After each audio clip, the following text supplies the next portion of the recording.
Hi friends, good morning. ఈరోజు మనం తెలుసుకోబోయే ఔషధ మొక్క శివలింగి లేదా లింగదొండ. ఇగో ఈ గింజలు చూడండి, శివలింగం లెక్కన ఉంటాయి.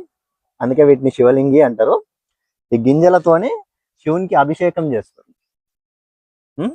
అందుకే దీన్ని శివలింగి తీగ అంటారు. దీని ఆకులు మధుమేహానికి చాలా మంచిగా పనిచేస్తాయి.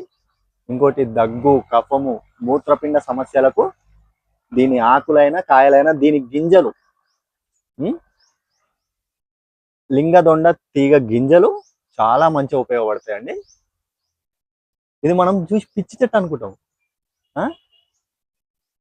కాకపోతే ప్రకృతిలో ప్రతీది దేవుడు మనకు ప్రసాదించిన వరప్రసాదమే. అందులోకి ఆయుర్వేదం అనేది చాలా గొప్పది. ఈ చెట్టు వల్ల చాలా ఉపయోగాలు ఉన్నాయి. కఫం తగ్గుతుంది, కిడ్నీలలో రాళ్ళు పోతాయి, సంతానలేమి సమస్యకు ఇది పనికొస్తుంది.